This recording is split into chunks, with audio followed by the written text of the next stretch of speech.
we have discussed what is feedback, and we have discussed some examples both from engineering world as well as from natural world.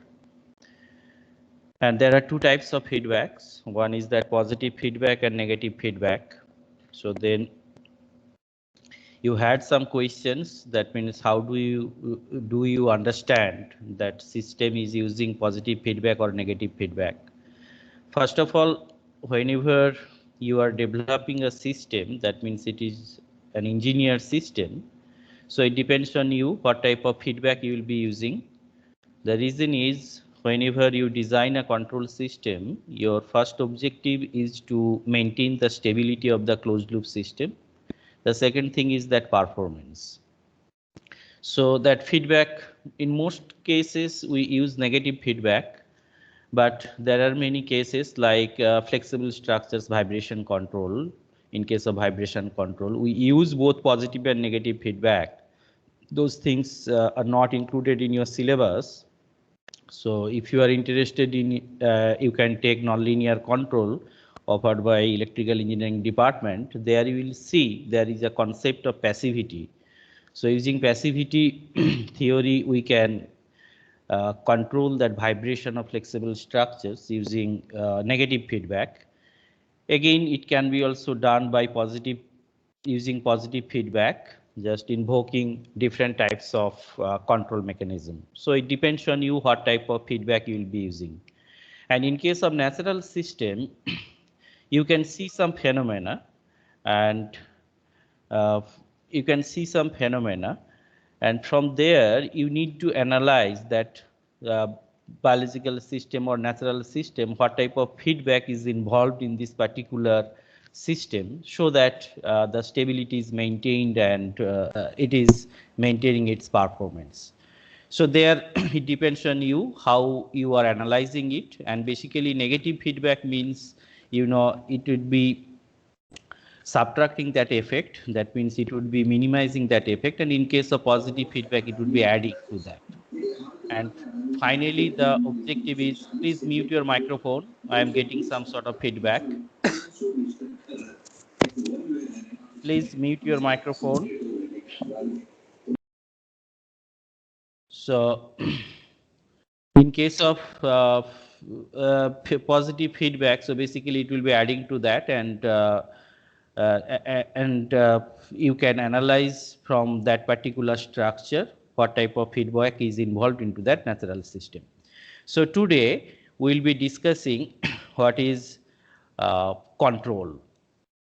So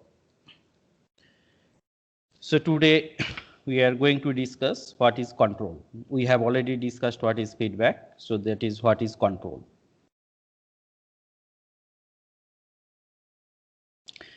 So control is basically the use of algorithm and feedback.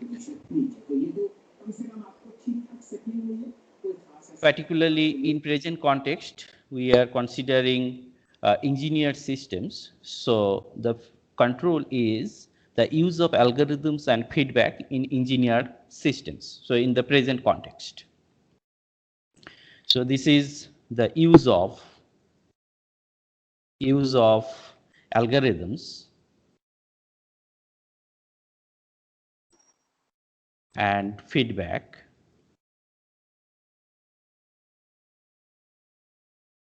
in engineered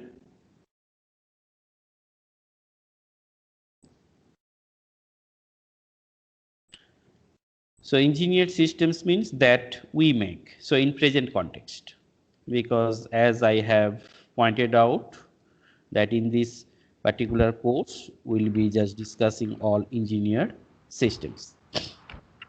So we have already discussed what is feedback, and now I'll be just discussing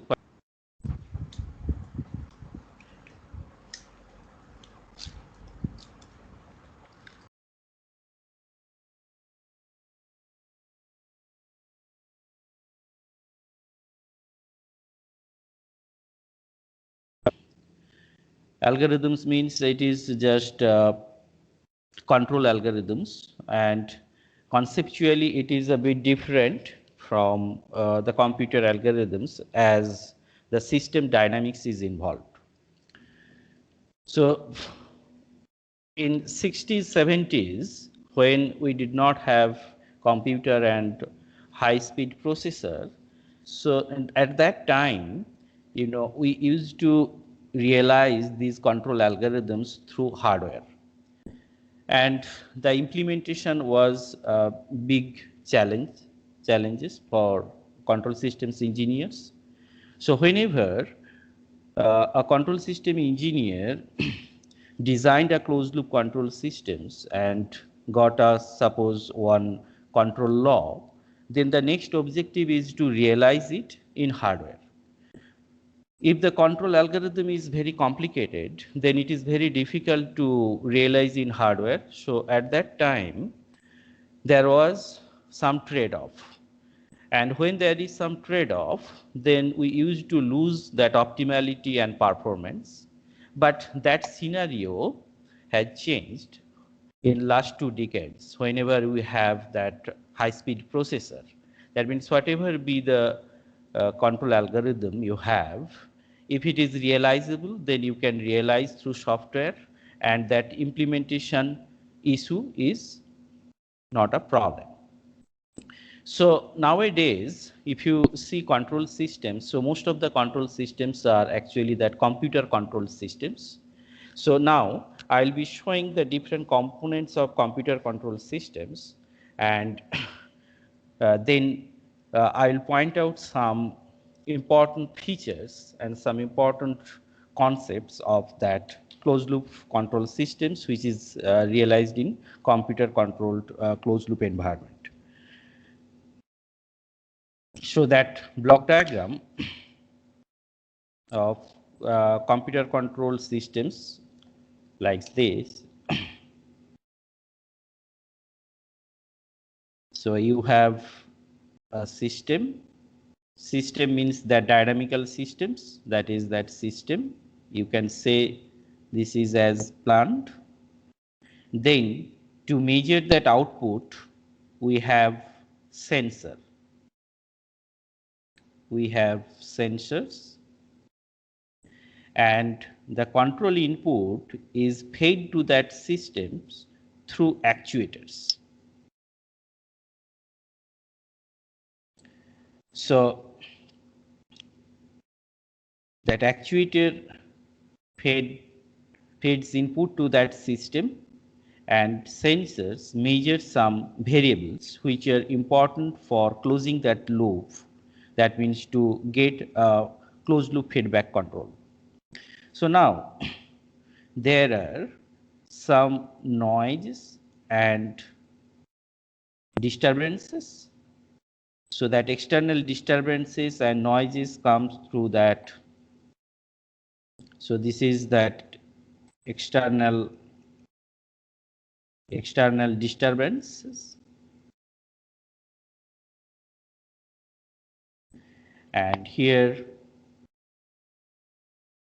that noise entered through this channel, disturbance entered through that systems, as well as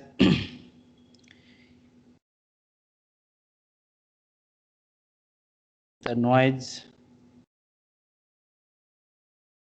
also enter to that closed loop system through this particular part. And then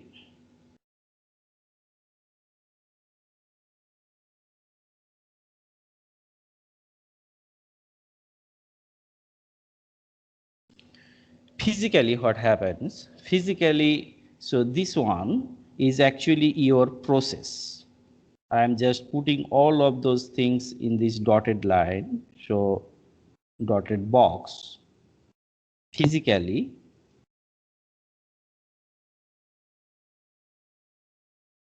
so this whole part is your process. That means if you see in chemical plant or electrical engineering, wherever it is communication systems, so there are actuators the main plant, that actuators, then systems and sensors. So now we are interested in to develop closed loop control systems, so we need that feedback. And just now what I have pointed out, that nowadays, because of huge development in processor, that means we have that high speed processor, it has very computational efficiency. So we used to implement that control algorithm in computer, in high speed processor. So we have that computer,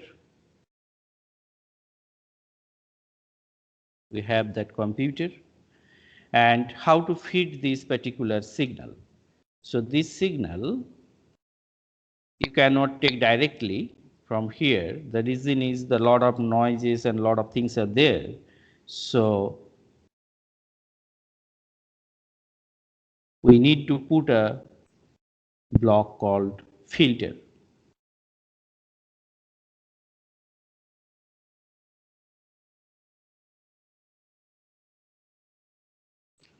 And then we need that analog to digital converter, and then again digital to analog converter, because your system, if it is analog systems, and mostly it is analog systems, so this is actually that loop, and you close this loop. So then practically you have this block here. So this block is actually your controller.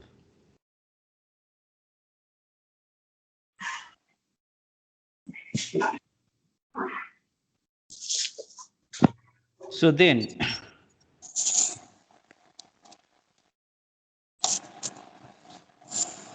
you need to give some reference command, so that operator input is given here. That means that reference command, what you want. And finally what happens, finally just by closing this loop, you have a computer controlled closed loop system. And in the feedback path there are so many components involved, that is that filter, analog to digital converter, and then computer.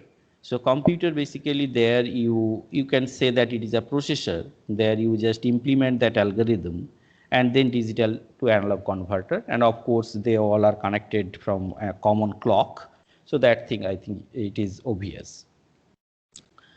So this is actually a typical block diagram of computer controlled, the components of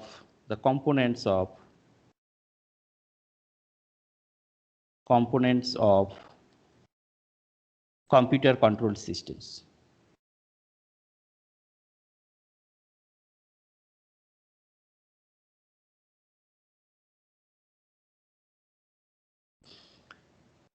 So the above part is that process, and in this process you can see the three important things are involved. One is that actuation, another one is that sensing, and here this part is actually that computing. So in a closed loop control systems, these three uh, functions are important, that is that actuation, computing and sensing. So here now I am going to represent some important attributes associated with these computer control systems. So the upper block is the process. So here we can say that the upper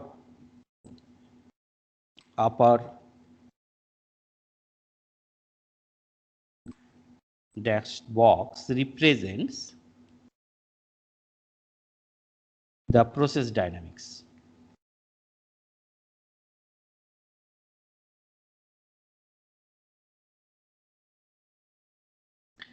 and that includes sensors, actuators,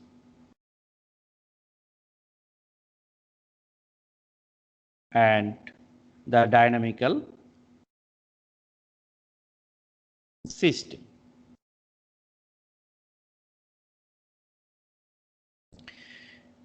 So noise and disturbance perturbed the dynamics of the process, that you can see from this block diagram. So noise and disturbance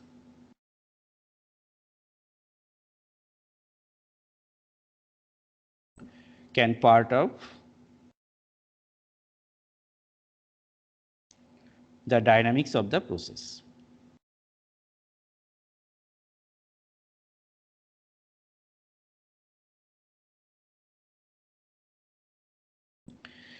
So the second part, that is the controller block, contains filter, analog to digital converter, digital to analog converter, and a computer. So the controller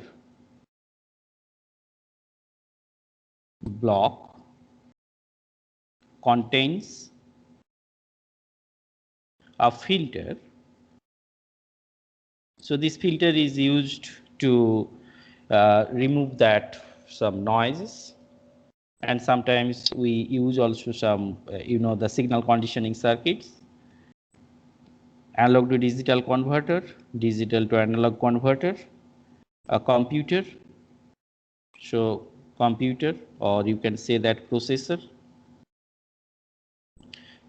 that implements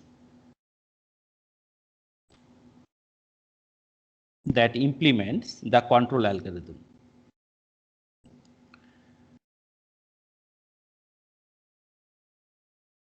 So I'm telling you again, if you'd like to implement your control algorithm in hardware, yes, you can do that, but it restricts you, because if your control algorithm is complicated, then it is very difficult to realize using some circuit. But if you'd like to implement in software, then whatever be the algorithm, if it is realizable, then you can implement it. So nowadays, because of high-speed computer processor, we use these computer controlled systems, because implementation of algorithms is very easy. As I have pointed out, in this particular closed loop control systems, three important tasks are involved. One is sensing, computing, and actuation. So three important tasks are involved.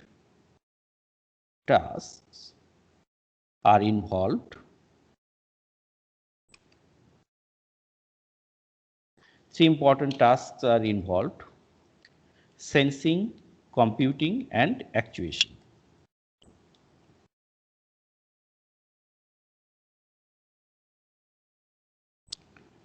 Computing and actuation. So these concepts are very important, because if somebody somebody may ask you, and actually these are very common questions asked in interview and everywhere. That means, what do you think by control systems? So these are actually that main attributes, so you need to point out. The second thing is, the uncertainty enters through noise. Uncertainty enters through noise, disturbance, and model dynamics.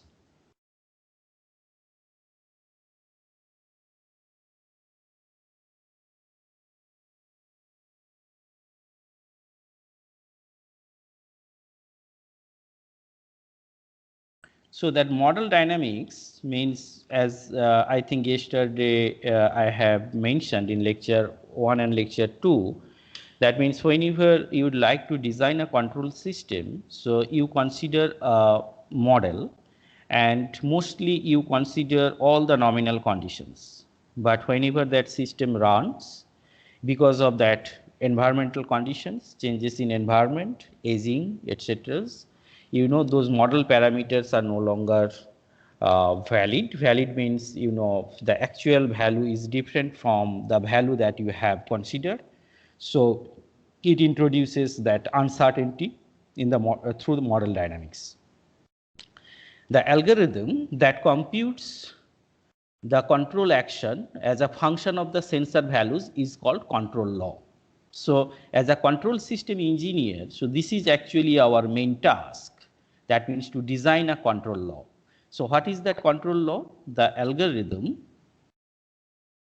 that computes the control action. So this control action is needed to stabilize the whole closed loop system as well as to achieve some performances. So control action as a function of the sensor values, as a function of the sensor values. I hope you understand why I am telling it is sensor values. The reason is the sensor values is coming into picture because we are considering that feedback. So is called control law.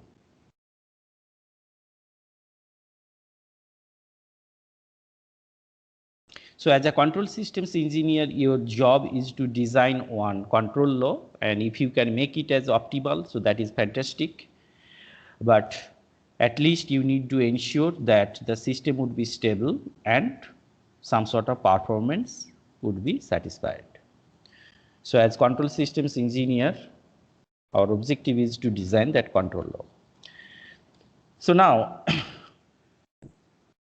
in lecture 1, we have already discussed, that means how we see that control systems engineering. So control systems engineering relies on and shares tools from physics. That means whenever you would like to have a model, mathematical models, and also we share tools from computer science in terms of that informations and software, and from operation research. So operation research, we use optimization, probability theory, game theory, etc., to design an optimal control law. So basically that control engineering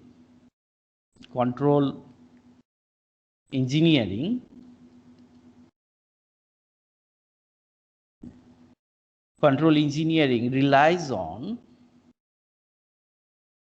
So these concepts are very important because it actually gives you the main philosophy of control systems. So in control systems, it is just not like solving some problems, but you need to understand how that control algorithm works and what is the concept of system theory and how that concept of system theory and control, they are clubbed. So we are discussing those things. So control theory engineering relies on and shares tools from physics. So that is the dynamics and modeling,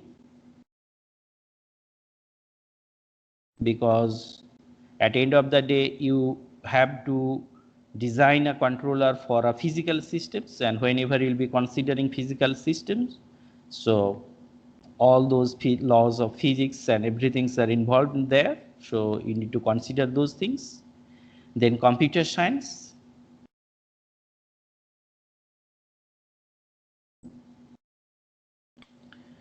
that is that information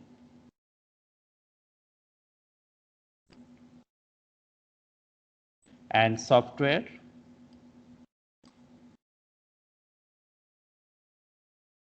and operation research.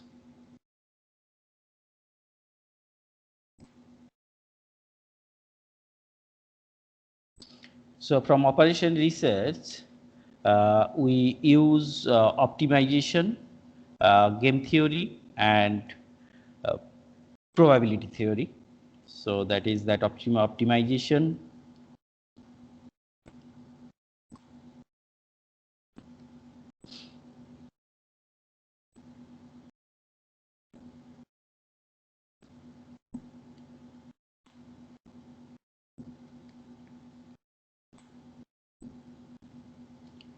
So here, I would like to mention one thing. So nowadays, as I have pointed out in lecture 1, that means the concept of cyber physical systems came. So there you have that physical system and you need to establish a communication through that cyber world. That means your controller is somewhere, your physical plant is somewhere, you have designed control law and implemented it, and that control law is sent through that communication channel and it acts on that physical system. So then what happens? Your controller, it is in decentralized fashion, and your physical systems, it is far away from your controller. In between, you have that communication medium. So you need that cyber security. So a lot of things are involved nowadays. That means if you would like to control a system, a complex systems, so control systems engineer should be there. That means anyway, you cannot neglect control systems engineer, because at the end of the day, the final control law will be developed by that control systems engineer. Along with, you need computer engineers, you need cyber security, you need communication engineers. So lot of expertises are needed to design a closed loop control systems, as it is very complex nowadays. So it is actually in multidisciplinary nature. So that means people, when you'll be dealing with that cyber physical systems, it is not just a task of only control systems engineer. It is a task of many. So now, the other aspect is that control oriented modeling is input output modeling that gives many new insights related to the behavior of system. So that thing we'll be studying later. That means the modeling part. And here you see this is control oriented modeling. That means modeling can be done in many ways, but whenever you'd like to analyze the system dynamics and you'd like to design a controller, that modeling should be a control oriented modeling. It is that input output modeling. So control oriented modeling is input output modeling,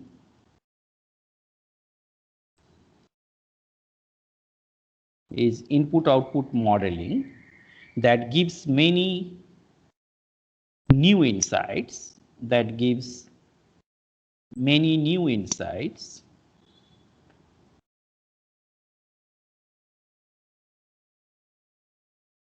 related to the behavior of system.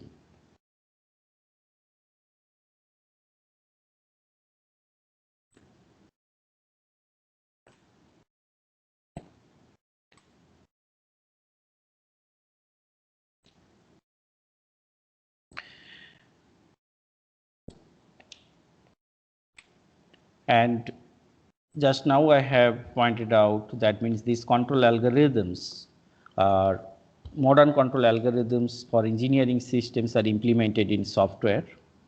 So modern control algorithms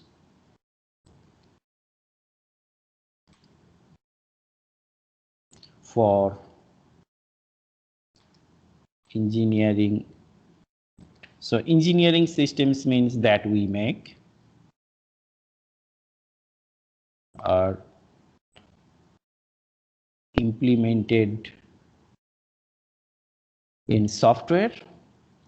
So now you may have confusion regarding this software, because you have that idea of software from computer science, but these control algorithms and software conceptually a little bit different, as the system dynamics is involved, and the implementation, it is a real-time implementation, because you have designed that control law and we are telling it is control algorithms, and the implementation through that software, it involves that system dynamics.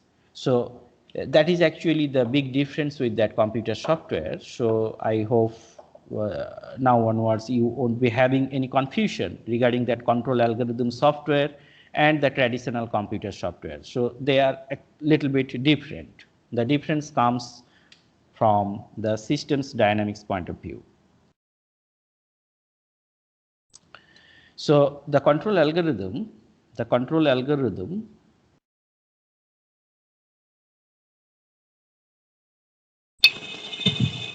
and software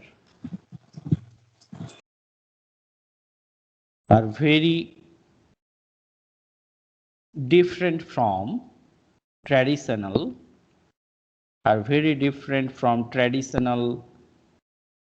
computer software.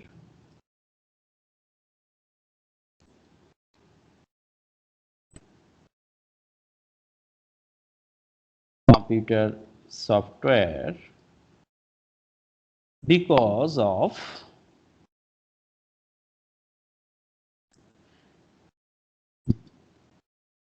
the central role of the dynamics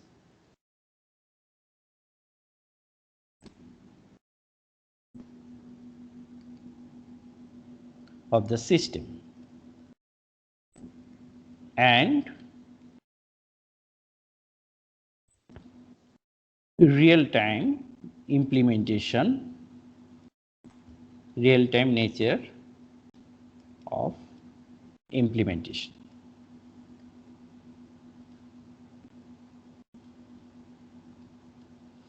So these are actually that important aspects, the attributes of closed loop computer control systems. So let us see what we have discussed now. So we have drawn that closed loop computer control systems. So mainly there are two blocks. The upper block is that process and the lower block is controller. That process block contains actuators, systems and sensors, and controller block contains that filter, analog to digital converter, computer and digital to analog converter. And here there are some attributes. So the main important thing is, in all closed loop control systems, the three important tasks are involved, that is that sensing, computing and actuation. And that uncertainty is also very important point. That means that uncertainty enters through the disturbance, noise and model dynamics. And what is control law? We have seen that the algorithm what we develop to stabilize that system and to achieve performance, that is actually that control law. And this control algorithm and software is very different from the traditional computer software. The reason is it involves that system dynamics, the dynamics of that systems. So now we are going to see the different structures of control systems. So just now we have shown the feedback control system, and in lecture 1 we have discussed the another structure that is called that open loop system, that is non-feedback system. So there are three different control structures.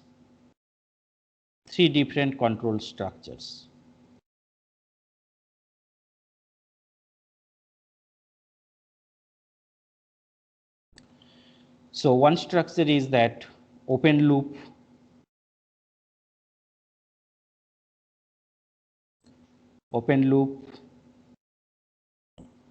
control, and so open loop control is that non-feedback systems we have already discussed. Then that closed loop control systems,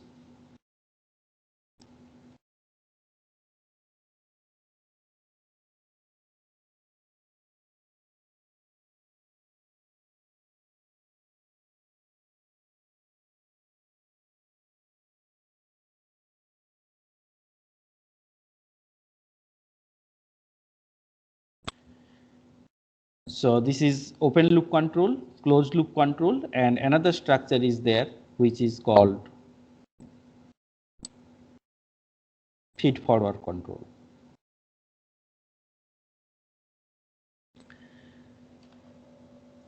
This control structure, understanding these control structures are very important.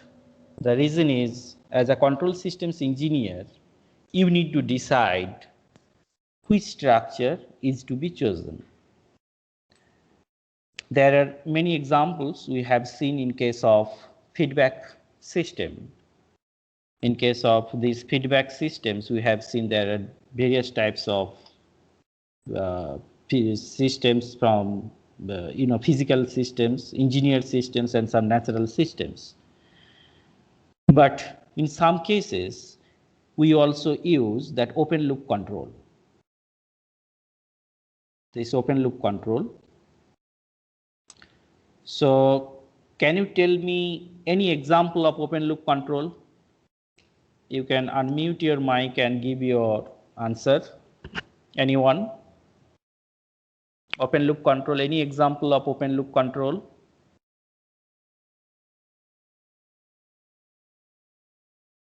Is there anybody?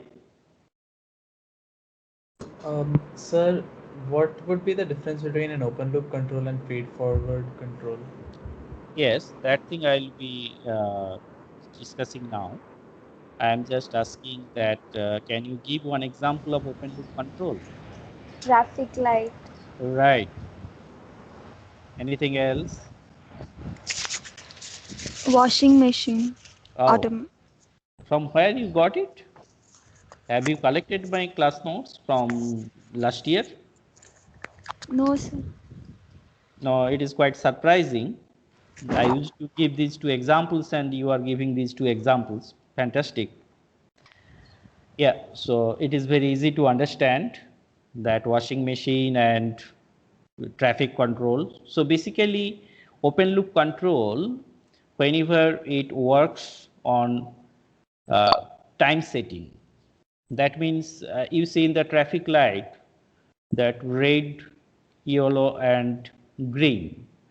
So it is already set. That means that red light, it would be for say suppose 50 seconds or 1 minute, then yellow, then green. It does not take any information what is the load, traffic load. So it might happen that whenever red light is there, there is no vehicles on the road. But as it is run in open loop, so that red light would be there for 1 minute, then again yellow and green. But if you close that loop, so then I think that systems would be more autonomous. But anyway, so for that closed loop control, again you need to do a lot of things. So in that case, what you need to do, you need to put a camera there, and then each and every time sample you need to analyze how many cars are there. So that means you need to go for a huge computing, some image processing things are involved, and then based on that number of cars you will be taking decision, that means how much time the red light would be there. So accordingly, just by closing that feedback loop, you can make that system autonomous. So it is very easy to understand. That means at present, whenever you see in the road, that traffic traffic signaling system. So it runs is actually in open loop mode. Same thing happens in washing machine as well. That means there are different states, and it is not taking any feedback whether it is properly washed or not, uh, the dryer it is working properly or not. It does not take any information as feedback, just it runs in open loop. So there are a lot of examples of open loop systems, but you can see it clearly. If you just run a system in open loop, it is easy to run, but it is not autonomous. And here one important point I would like to mention. So if you'd like to run a system in open loop, the calibration is very important.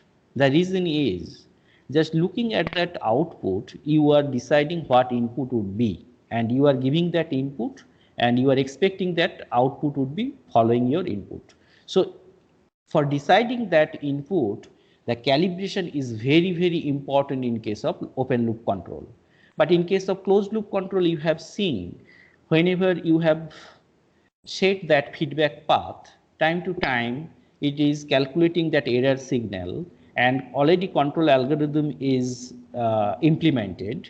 So that control algorithm generates the signal, required signal, depending on the errors. Errors means a set point is given and output is there. So at time to time it is comparing the output with the set points. Whenever there is some error, that controller is sending some control input to the plant, and in that way it basically it is correcting that errors. But what happens in case of feed forward control?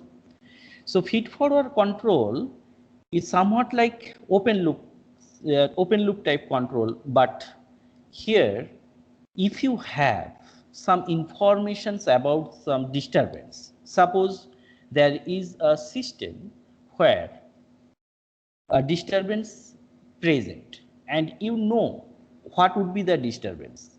For example, suppose you have a drum and there is a tap, and in that tap there is some leakage, and if you know that the leakage, due to that leakage, so that much of water will be going out of that tank, so then that much of water you can extra add to that inlet so that the level would be maintained.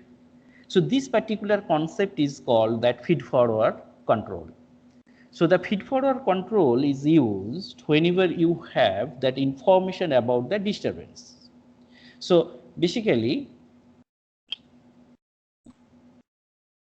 feed forward control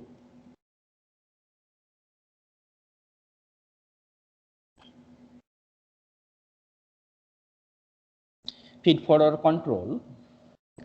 So if it is possible, to measure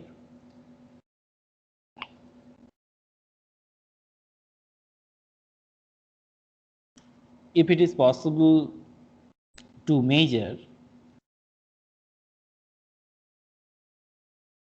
a disturbance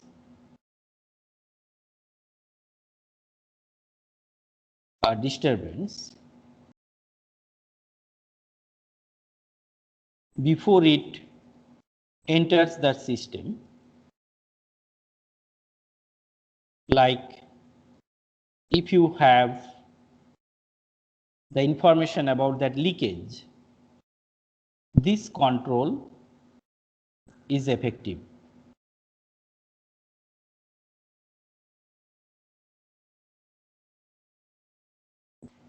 So basically, to improve the performance, we use that feed forward control, but it does not affect on the stability issues. So mostly in most of the cases, that feedback and feed forward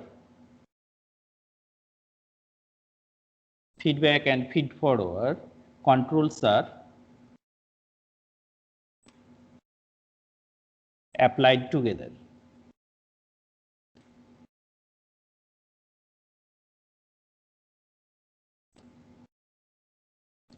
So there is one interesting example of feed-forward control. In economics, I think most of you are interested in economics nowadays. So here there is one interesting examples of feed-forward control. I hope you all are familiar with the terms market-based economy and planned economy. So one is that market-based economy,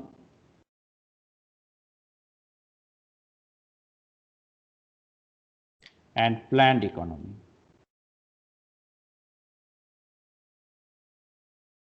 So in case of market-based economy, what you do, so time to time you take feedback and accordingly you take that decision. So in market-based economy, you use feedback, but in case of planned economy, you have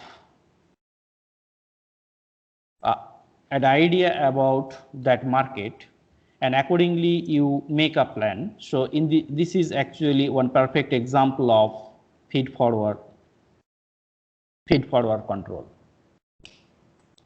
And another example that I have just now given, that is that level control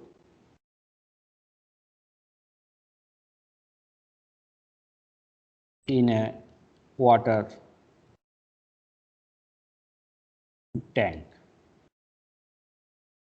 So level control in a water tank, actually one experiment is there in control and instrumentation lab. So those who will be performing this experiment, there you will see. So it is just like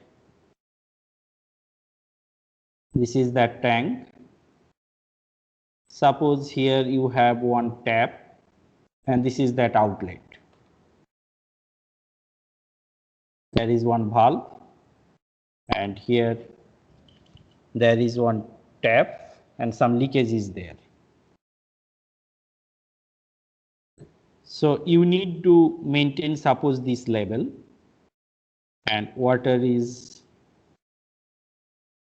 coming into that tank, that is Q1, and outlet is Q2. So here, what would be that outlet? What is this valve opening?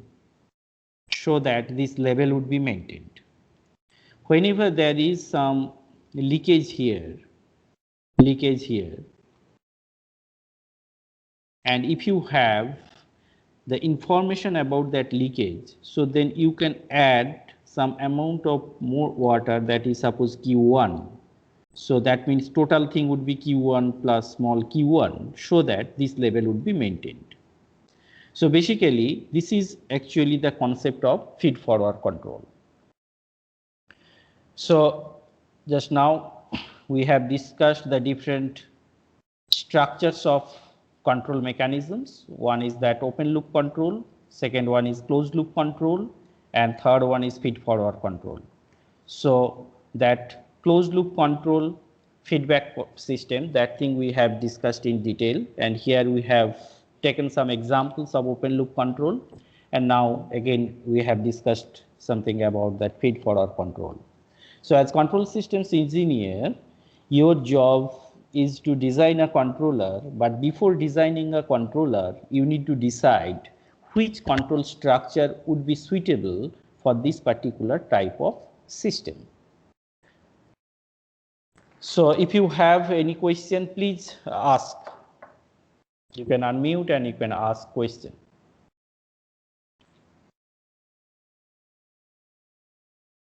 And those who want, say, 2-3 minutes break, you can take break. If you have questions, so please ask questions. Sir, in the example for level control in water tank, Yes. so can a completely feedback system be implemented depending on the level of water which is above or below the required level. Yes. So Yeah, it's please a continue. different kind of feedback control which is performing the same thing, right? Different types of feedback control means what you No, want to. different type of control. Different types of control. Different types of control mean you are talking about control structure, right? Yes, like Okay. in that case only feedback would be used, not feed forward. Yes, feed forward also would be used. Here you see, here you see. So this is that level. Okay. So from here you take that information just by using a level sensor. Okay. Put a level sensor. Put a level sensor. Then take this information and then you have one set points.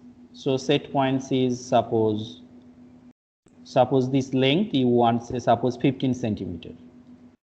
Now take that negative feedback. So here you will be getting some error, and then you put a controller here.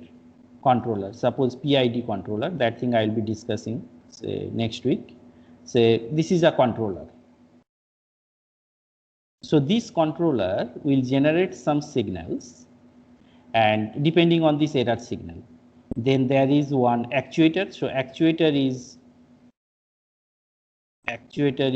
a motor, DC motor, like that actuator.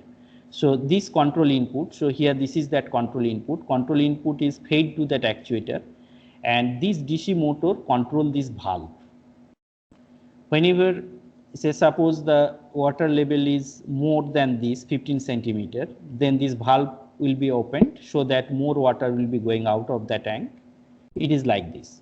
Now meanwhile if you open this tap, because this tap, if it is open, you know continuously that water is going out of that cylinder tank, and then what happens, this signal is coming to that feedback path and error signal is generated, then controller needs to take care of this level. So then what happens, because of this outlet disturbance, continuously that level is falling. So the controller, to maintain this level, controller needs to generate this control input. So there will be a huge load on the controller, and that control input also would be very high to maintain that level because of this disturbance. And whenever the control input is very high, then you can see that DC motor, that actuator, it has some limit. Whenever control input is very high, control input, that means the voltage. So suppose that voltage it needs, say suppose 10 volt, but the motor can run at say 8 volt. It has a limit. Then what happened? The actuator gets saturated. So whenever that actuator gets saturated, then some sort of non-linearity would appear in that loop. So that thing we'll be discussing later. But what I want to mean, as the limit is 8, but controller is giving output 10, so that much of information is not coming to that valve because of that actuator saturation. So then what happens, that level will be gradually falling. So in this case, what we do, if we have that information that this much of water will be going out because of that leakage, we will just put one bias term here in the valve. That means that should not be opened that much. The reason is we know that much of disturbance is there. To maintain this level, we cannot open that valve that much. So this information you are getting it through that feed forward action. So feed forward action is incorporated here to improve the performance and to reduce the load on the controller. Because if you do not use that feed forward controller, yes, it is also possible to maintain that level just using feedback control, but in that case the load on the controller would be huge and there is a chance of getting that actuator saturated. Yes, please. Yes, sir, got it. Got So it, like right? so Huh. so Tell me. like there should be for us to use a purely feedback system, there should be like a minimum leakage rate, like above which we cannot only use purely feedback, we have to use feed forward. No, I want to say a little bit more. You know that leakage, this leakage is not in your hand, this leakage, okay? But you can measure it, how much leakage is there. So now, to improve the performance, to reduce the load on the controller, you are just using some bias term. Bias term means, as you know, that this much of water will be going out of this one. So anyway, you just put that much of water here. So this information, as you are adding to it, so this is actually the feed forward action. Okay. Okay. You are from which branch? Sir, electronics. Electronics. Okay. If you are interested in, you can see that lab. What the students of electrical and the instrumentation engineering, they will be performing in control systems. So this particular experiment is there, and it is very nice to see that. Or you can just give the search in YouTube or in net, that level control. Okay, there you can see how the feed forward action is taken place. Okay, if you have any doubt, you may write email to me. I will be trying to clear your doubts.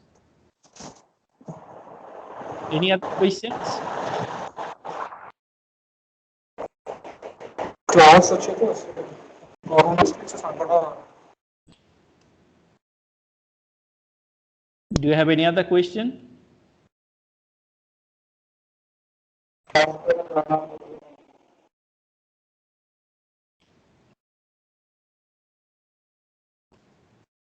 No question. Sir, there seem to be some more in the chat. Please, okay, so chat box. Yes, that is why the both are applied together. That means that feedback and feed forward. So in feed forward, we have the idea of the leakage. Yes, idea of the leakage means you can estimate, you can measure the disturbance beforehand. Thus, the input liquid rate is hard coded. Yes, and so the traffic light, washing machine are just timed sequence of actions. There is no concept of set points and errors. Yes.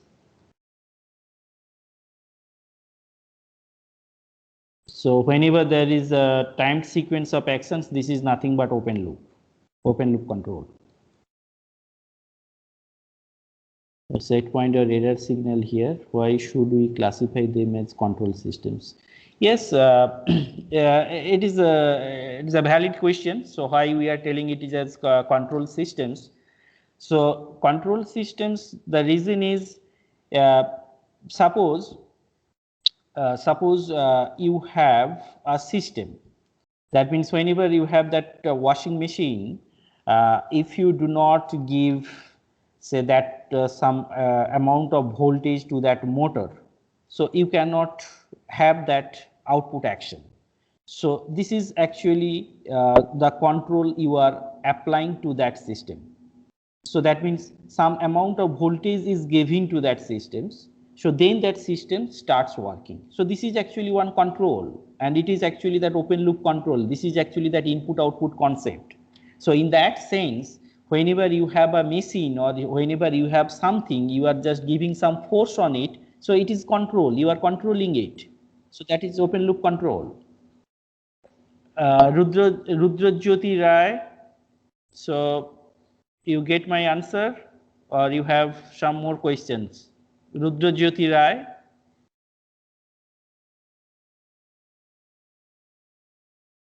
Are you there?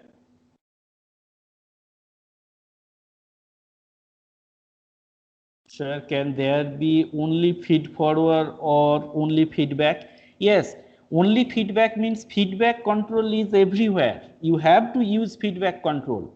Now, in addition to that, you use feed forward to improve the performance. But if you use only feed forward, you see, as it does not have any effect on the loop, does not have any effect on the stability, then in most of the cases, feed forward action cannot be used alone. That means you have to use feed forward and feedback both.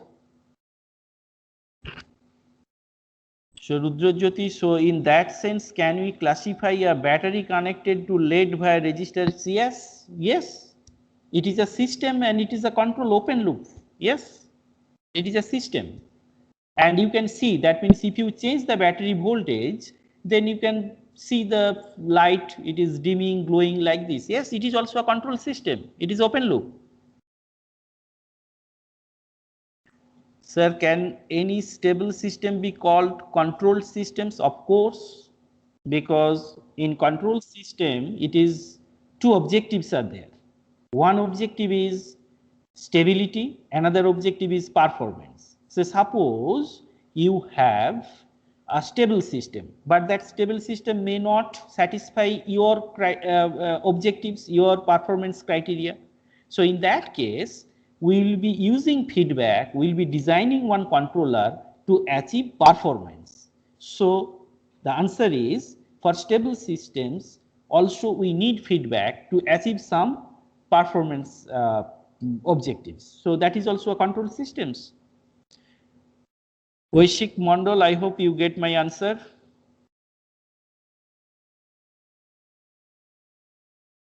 If you have more questions, you can unmute your mic and can ask question. If you have questions, you may unmute your mic and ask question.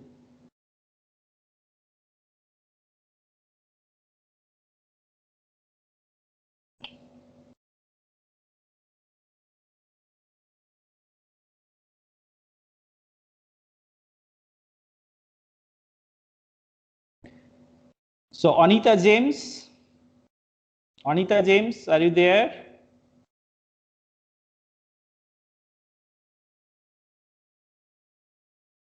You please unmute your.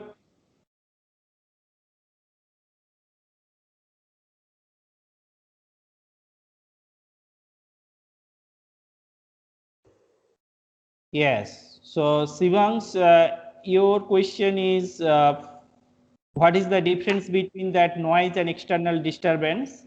So from signal point of view, that disturbance is low frequency signal and noise is high frequency signal. Say, for example, you can see here, I have taken one example in a tank, level control of a tank. Whenever there is a tap, some leakage is there, that is actually the disturbance. Whenever you are running a motor, so on the shaft load, if there is any load torque, suppose you have given some load torque and the load is varying, so you can take that one as also a disturbance. And in case of noise, I think whenever whenever you are using your microphones and some other electronic devices, everywhere you can see that noise entering to your systems, and these all are the high frequency signals, and we model those noise using some probability theories, etc. As you know that Gaussian noise, white noise, etc. So the fundamental difference is noise is high frequency signal and disturbance is low frequency signal. Yes. Are you going to study computer-based control or circuits-based control or both in this course? So computer-based control just now we have discussed, and unfortunately if you perform those experiments in the lab, there you can understand how it is implemented.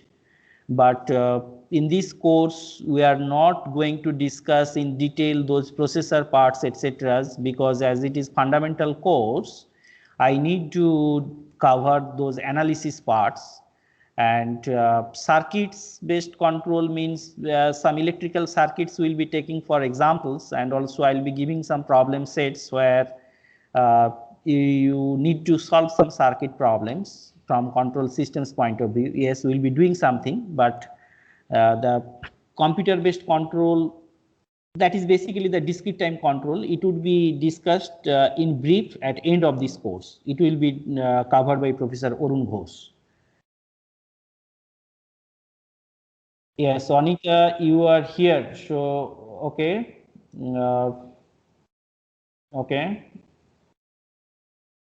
So next week onwards, I'll be taking some surprise attendance.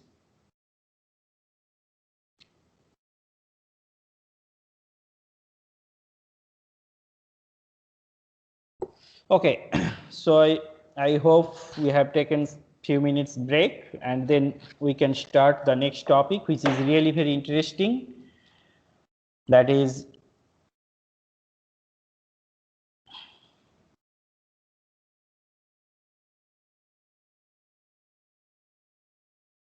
so we have seen so far that what is feedback, what is control, and what is feedback, what is control. So now we are interested in how the feedback affects in control. So then I hope you will get all of my answers, all of your answers of your questions. So now we are going to discuss what are the effects of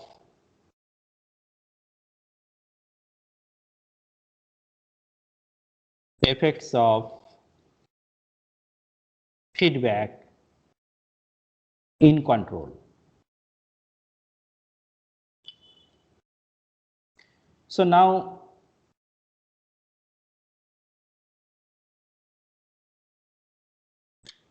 someone of you has asked one question. That means whenever you have a circuit, if you connect with a battery, and is it a control? I say yes, it is a control, but it is open loop control. Washing machine open loop control, traffic light open loop control.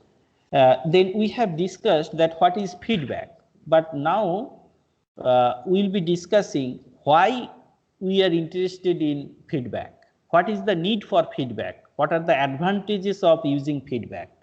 So should we use feedback all the times, or only that open loop control is sufficient, or feed forward control is sufficient? So that is actually the question. So here we are trying to find out the answer of these questions. So there are many advantages of using feedback. So the first one is it may increase or decrease the overall gain of that systems. So how? So let's see. So the first point is it means that feedback, it may increase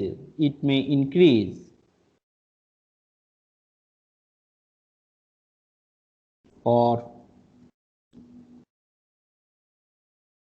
decrease the overall system gain. What is that? Let us discuss this one.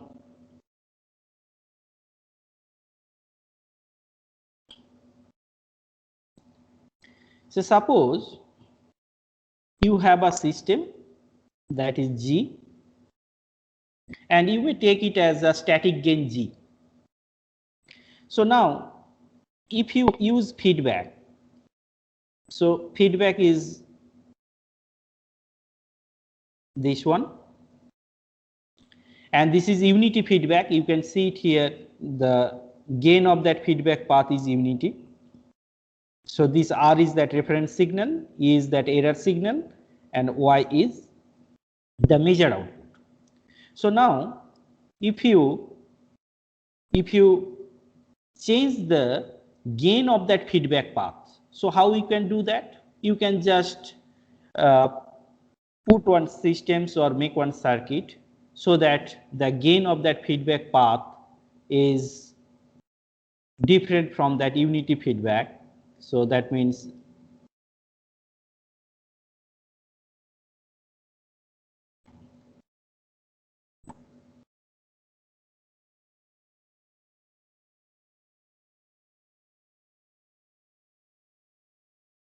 so gain of the feedback path is H. So then what happens? So initially whenever you have only G, then gain was G. So now you have established one feedback path with the feedback gain h. So now what is the overall system gain? So overall system gain means now the input is R and output is Y. So let us see what is that overall gain. So E equal to, here you can see E equal to R minus, so here this is plus R minus HY, and Y is equal to that G into E, Y equal to this Y equal to G into E. So now if you simplify it, you will get E equal to R minus H G into E. So we consider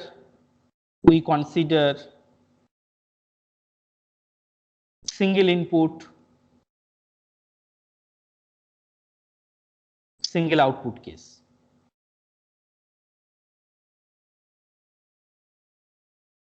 So single input, single output case means we are considering all of them are scalar, just for better understanding. So now from here we can see that E equal to R by 1 plus Hg. And what is Y? So Y equal to G into E. So here you can write that Y equal to G by 1 plus H into G into R. So from here you can write what is the ratio between Y and R. The ratio between Y and R, Y by R, so here Y and here R, so Y by R equal to G by 1 plus Hg. So this is the relationship that you would have with this feedback control. So then from here you can see that the overall gain, initially it was G. So now your overall gain becomes G by 1 plus Hg. So it is now clear that using that feedback, that overall gain is different. Overall gain is different from that of the initial gain G. Overall gain is different from that of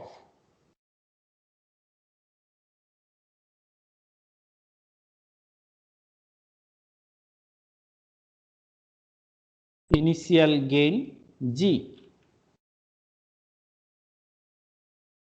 So it is very much clear.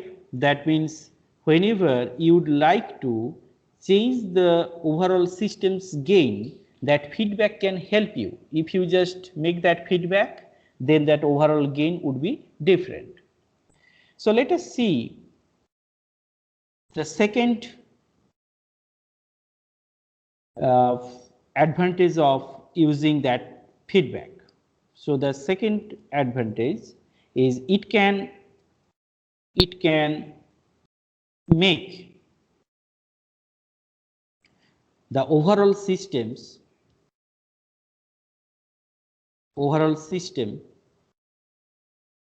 stable. And here I would like to point out one thing. That means if you arbitrarily use that feedback, it may destabilize your system too. That means even if your open loop system are stable, if you arbitrarily use some feedback, the overall closed loop systems may be unstable. So should be careful about that. It can make the overall system stable. So that means whenever you have unstable system, just by using feedback, you can stabilize a system. So here there is one point, that means a feedback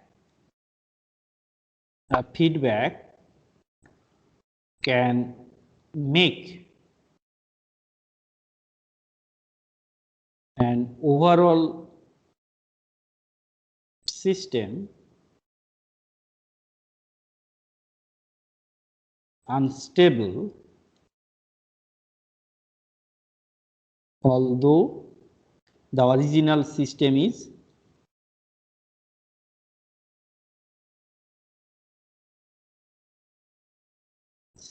stable. So be careful about that feedback. So do not use that feedback arbitrarily. So this is actually one of the main advantages of using feedback, because you cannot do with one unstable system. So whenever you have one unstable system, somehow you need to use a feedback. So in laboratory, we have two systems which are actually open loop unstable. So one unstable system is that inverted cut pendulum system. It is actually unstable. You cannot keep that pendulum at upright position without any controller. So it is actually open loop unstable system, and you can see that magnetic levitation system. So you cannot levitate that ball in the air without any controller. So it is actually open loop unstable system. So these are two examples of unstable systems, and you can see that bicycle, it is basically unstable systems. So riding on a bicycle means you are learning how to keep that balance so that your bicycle would be stable. So stable means, you know, it would be at the upright position and you can ride on it. So that is actually the concept of using controller. So in that case, human in loop. So you are riding on a bicycle means you are in that loop, and just by you know keeping the balance of your body, you are just making that system stable, and you are using that feedback. And of course, whenever you are riding on a bicycle, your eye is that sensor, and I think now you can correlate how you establish a feedback path. So there are many examples of unstable systems. Another common example of unstable system is airplane. You know, it is unstable systems. Without controller, it cannot fly. So control is everywhere. Without controller, you cannot do anything with unstable system. And in that case, you need feedback. So this is very, very important. That means you need feedback to stabilize that system first. Then the next thing would come, how you can modify that control algorithm so that performance would be achieved. Let us see the third thing. So it can make an overall system fast or slow. So it is related to the performance of the systems. It can make an overall system fast or slow. So that means you can change the bandwidth. It changes the bandwidth. So in control systems, that bandwidth, it is typically used as 3 dB bandwidth. We will be discussing later in detail. So that means suppose your system is very slow. Now if you would like to make that system fast, then you have to use feedback control. The next thing is, which is very important, that means it reduces the sensitivity with respect to parameter changes. As I have pointed out, whenever you have designed a control systems for a nominal plant, that nominal plant parameters no longer exist whenever it runs because of that environmental conditions and other things. So in that case, if some parameters vary, then it has some effects in the closed loop system, or in that open loop system. Suppose you have not used any feedback, it has a lot of effects. But if you use feedback, that feedback can reduce the effect of that parameter variation in system performance and stability. which is the most important point or reason for using feedback control. So we'll be discussing in detail here. That means it reduces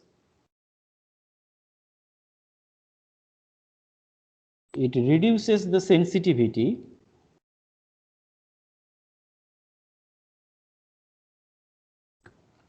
with respect to parameter changes. That is, it makes the system robust.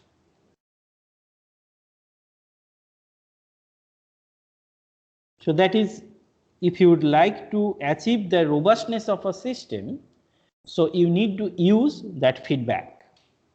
So let us see how it works. So suppose you have a plant G, that is that system, and then you have used that feedback with the feedback transfer function or feedback gain H.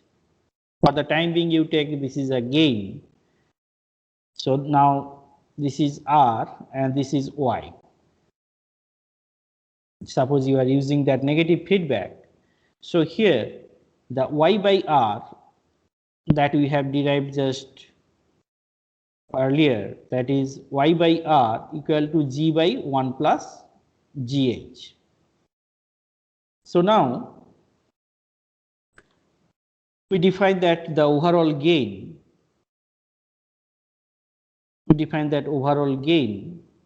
equal to M equal to G by 1 plus GH.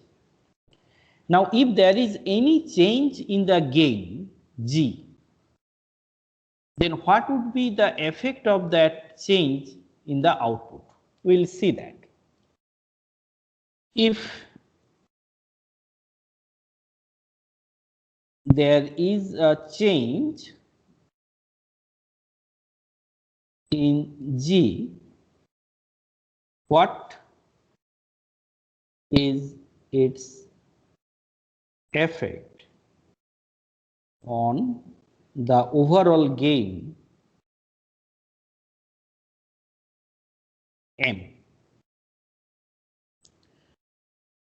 We are trying to see that thing. We define that this one as a percentage change in M and percentage change in G. So that is the percentage change in M divided by percentage change in G. So now we can see what is the relationship that holds in this case, that is delta M by delta G, that is G by M. So this is, if you take derivative,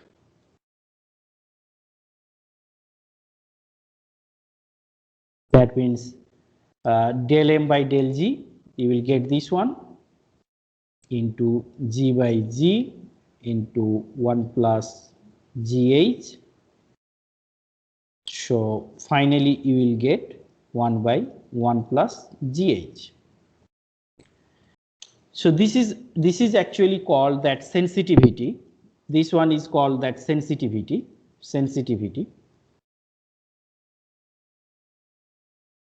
And now we can see that this sensitivity indicates if there is a change in G, what would be the effect on M. So obviously your objective is to reduce this sensitivity. The reason is, if the sensitivity is less, then even if there is a change in G, there will be a less effect on M. So how you can do this? You have seen that this is that relationship, that is 1 by 1 plus GH. What is in your hand? If you look at that feedback structure, so this thing is in your hand. This H is in your hand. That means if you increase the gain of that H, then increasing the gain of that H means this GH, this term would be very high. And whenever this term is very high, it is in the denominator. And whenever this term is a large number, then 1 by that large number means the overall sensitivity would be reduced. And whenever the overall sensitivity is reduced, from here you can see the effect of the change in G is less. The effect of change in G is less on M. So that means you can achieve robustness just by using the feedback. So this is actually very, very important aspect of using feedback, because so here we can write what is the advantage of using feedback. By choosing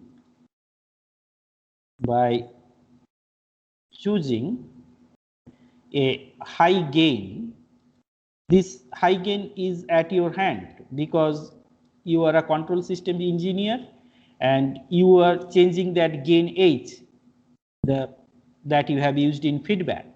By choosing a high gain H, we can make GH very large, greater than 1. Hence, the change in M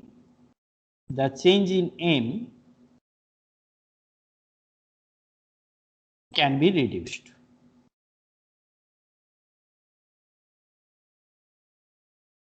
That means the robustness would be achieved.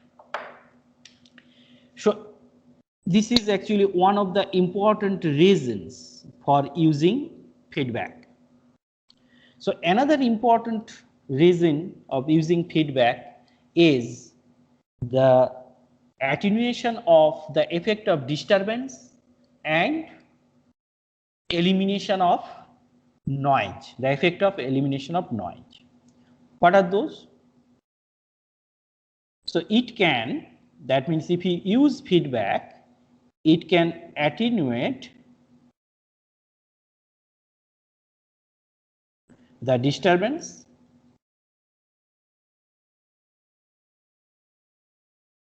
and can eliminate noise.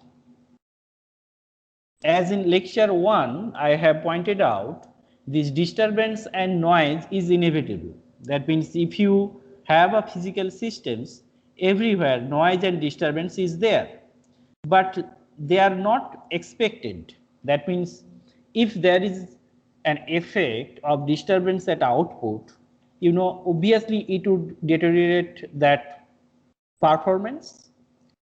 So as a control systems engineer, our objective is to attenuate the effect of disturbance as well as eliminate that effect of noise.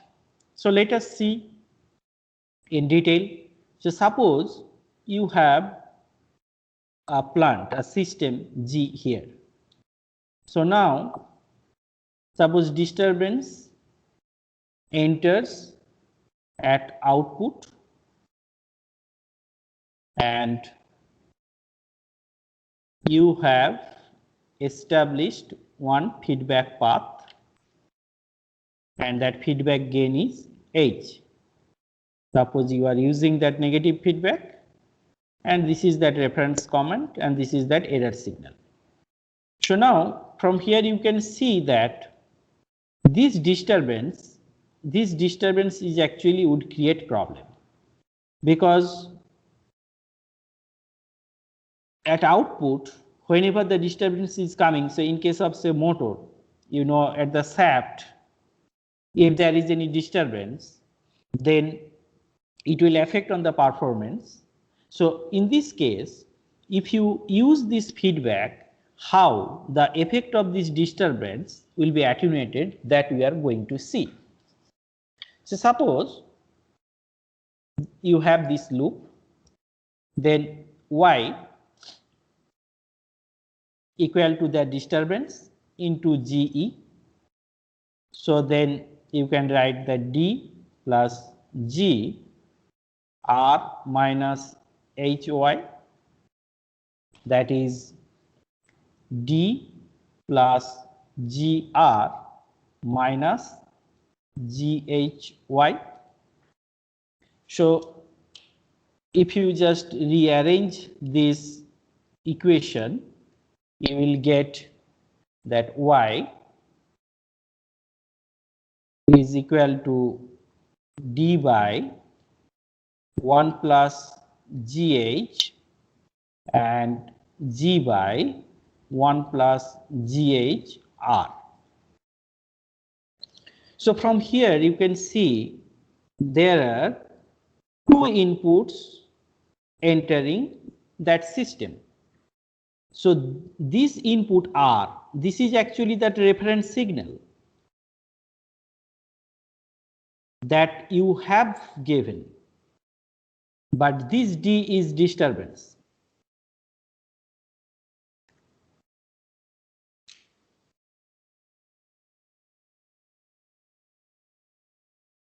I think something goes wrong, just I'm coming back.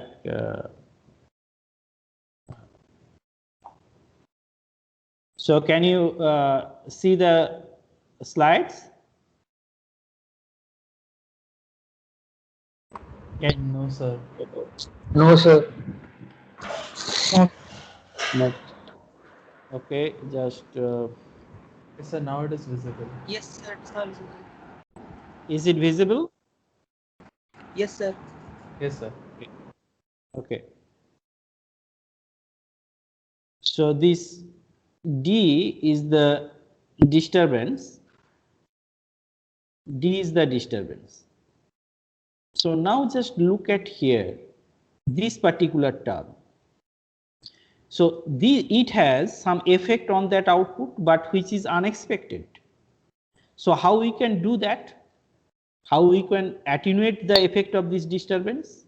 If you make this GH very high, so if you make GH is very high, then as it is in the denominator, this whole thing would be very small, this one very small. And whenever it is very small, even if there is some disturbance, it has a very less effect in output Y. So how you can have it, how you can make this is very large? Just by using this feedback. Just using this feedback. This is that feedback H. Just using this feedback H. So it is actually the beauty of using feedback. That means if you use feedback, then you can change the gain as you wish. In turn, you can achieve performance in terms of disturbance attenuation. The same thing would happen in case of noise, but as noise is a high frequency signal, so you need to do it in high frequency range.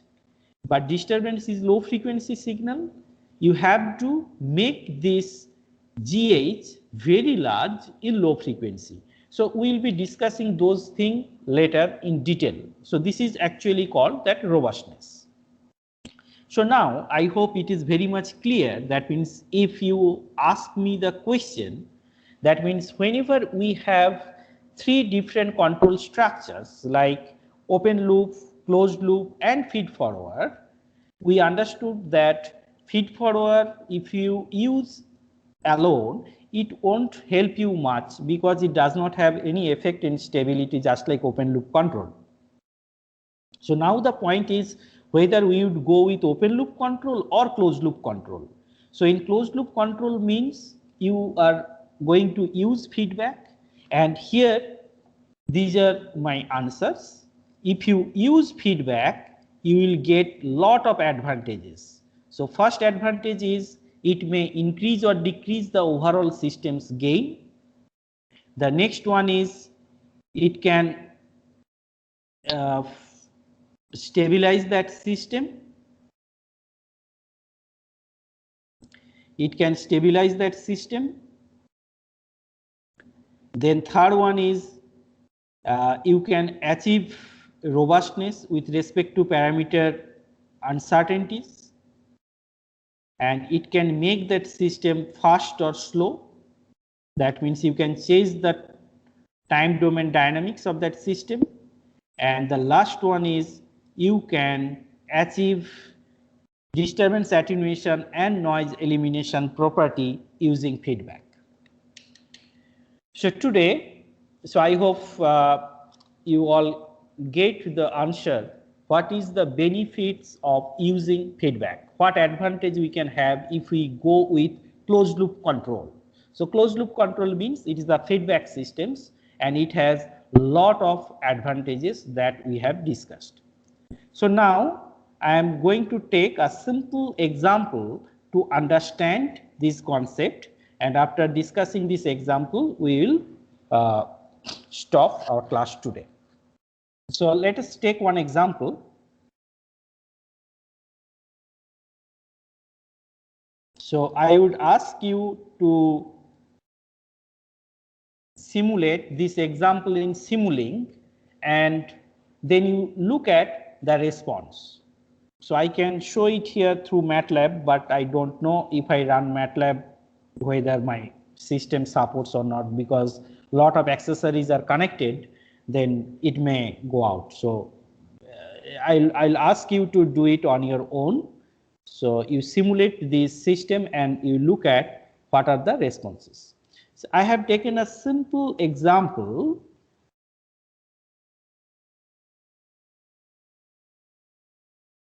It has dynamics just like one simple integrator.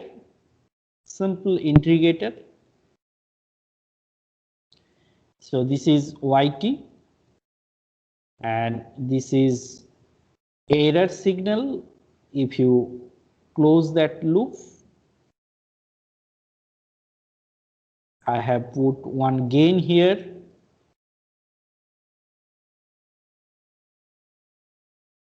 That is K2, and this gain is K1, and now we are using that negative feedback. So this is actually the dynamical systems, and it has some dynamics. Integrator is there. So now we are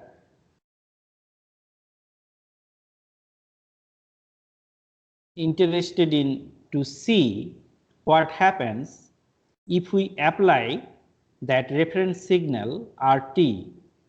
So RT is that reference signal as unit step. So if you apply unit step to that system, what happens?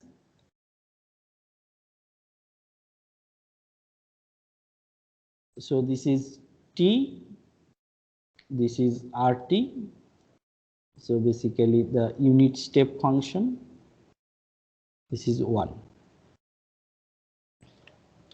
So I have considered 5 different cases to understand the different aspects of using feedback. So case 1,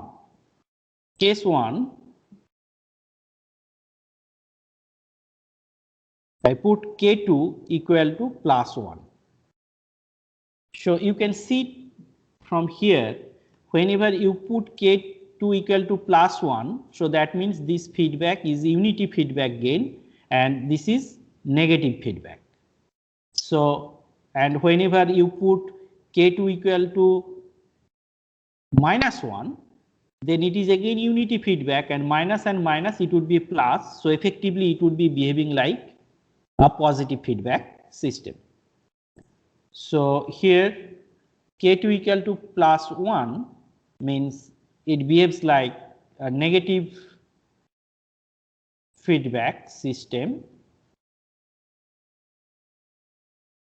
and I keep K1 equal to 1. So in this case, what would be the response? What would be the response here, yt? So I am going to plot it, and I suggest you all to simulate it in Simulink so that you'll be able to see that response, or you can also solve it.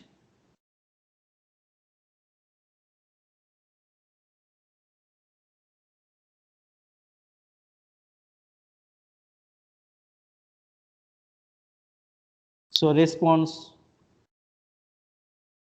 look like this, and this is that yt, and this is time t. So here this value is 1.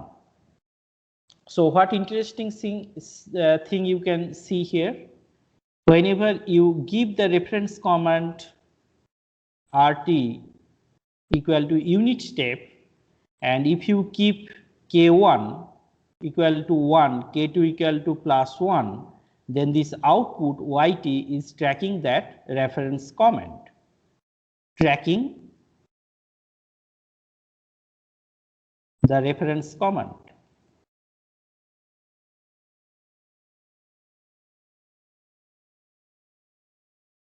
So how it is happening?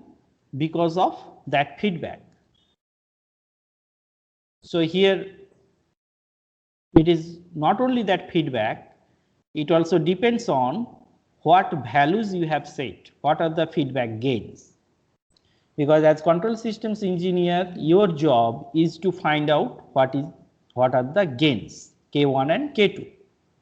Let us see in case 2 what happens. So in case 2, if K2 equal to 0, so K2 equal to 0 means what? No feedback. You have opened that feedback path. So basically it works as open loop systems, and if you put K1 equal to 1, so then what happens? If this is your system and you have given one unit step here, so basically output it is integrator. So what happens? The output would be just like a ramp signal.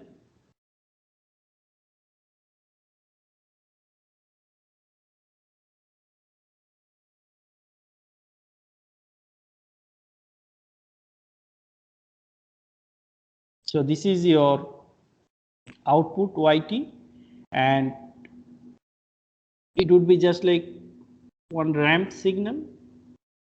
It keeps on increasing. So this is that one value, reference command. So you can see it here. This is a system where if you run it in open loop with one step input command, then output is not following that input because you have opened that feedback loop. So whenever you close that feedback loop, and if you set that gain appropriately K2 and K1, then you can see that output is tracking that reference command. Then let us see the other 3 cases. As I have pointed out, that means this feedback is dangerous. Feedback also can make your system unstable. So this is case 3. If you just put K2 equal to -1, that means it is positive feedback. That thing I have already shown you why it would be positive feedback, because if you take K2 equal to -1, then minus minus it would be plus.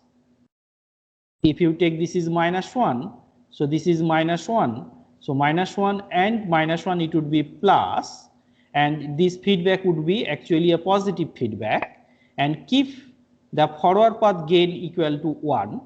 So then what you will notice? You will notice that the output becomes unstable.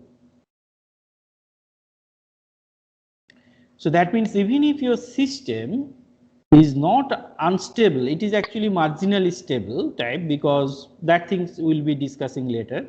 But if you just change that feedback from negative feedback to positive feedback, from negative feedback to positive feedback, then your closed loop systems becomes unstable. So it is really very dangerous. That means if you want to use a closed loop control structure, you should be very much careful whether it would be positive feedback or negative feedback. Let us see the other two cases. Say case 4.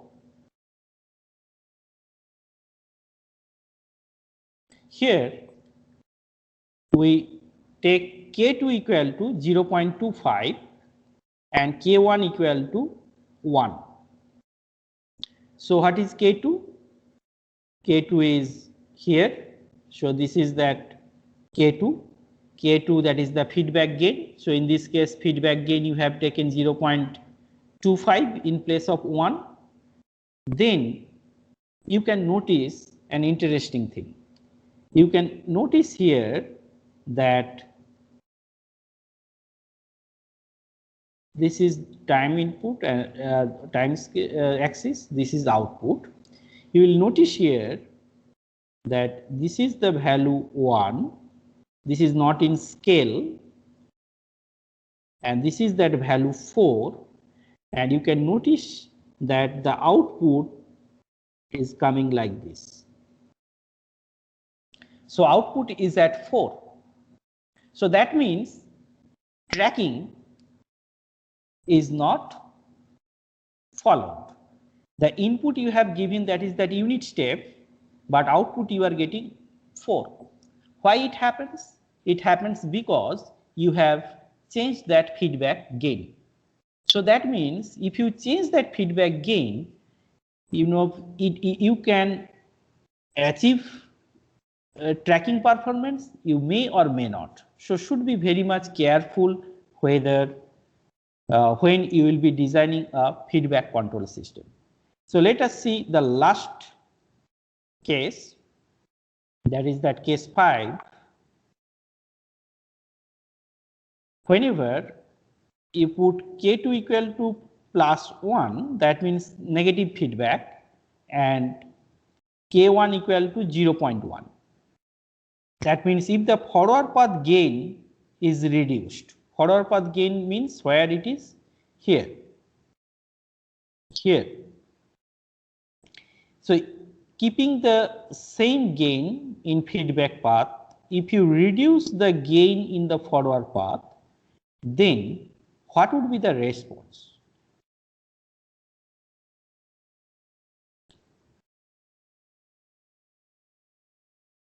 The response becomes like this. So this is that value 1. Then your response would be like this. What is the difference? And here you can see that the output is again tracking that reference comment 1. But what is the difference with these two? This response and that response. You can see here this response becomes sluggish compared to the first one. That means that systems become slow. So from this simple example, I hope now you get all the points of using feedback. That means whenever you use feedback, it may destabilize a plant even if your open loop system is stable. Now, if you change the feedback gain, then you can see sometimes you can achieve reference tracking, sometimes it may be fast, may be slow, and I would suggest you all to simulate this particular system in Simulink and observe these responses along with you observe what is the effect of disturbance in output. So let us summarize for this particular example, case 1 and case 5. Output tracks the reference input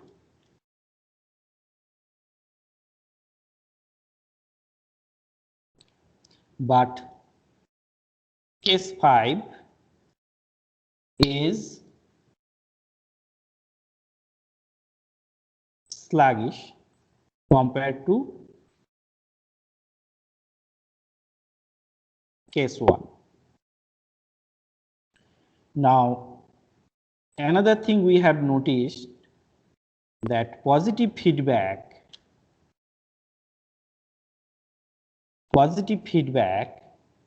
that is that case 3 makes the system unstable. So should be very much careful whenever you will be designing a closed loop control system. And case 4, output does not track the reference input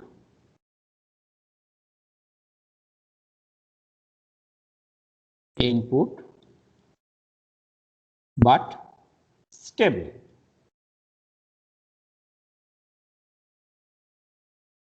So we have understood and discussed in detail what are the advantages of using feedback, and we have seen with a simple example, that means the effects of feedback in the closed loop systems. And then initially we have started what is control, and then we have discussed the different components of computer control systems, and we have seen that different 3 structures of control systems, that is that open loop control, closed loop control and feed forward control. We have discussed on some examples of each one of the different structures of control, and this is all about today's class. So if you have any question, you may ask quickly. Do you have any questions? Please unmute your mic and you may ask questions.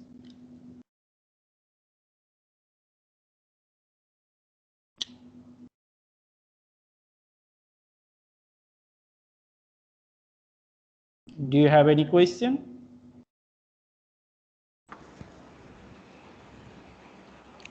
Hello, sir. Yes. Sir, that mean output track the input only for unity feedback, sir? It is not always, because if you change that different gain, you can say it, because it depends on the overall loop gain. Okay, for this particular example, okay, it is working like this, but if you have different types of systems, just by changing that forward path gain and feedback path gain, yes, you can have the tracking response as well. Okay, that thing you need to see. But it is actually the effect of feedback. Any other question? Any other question?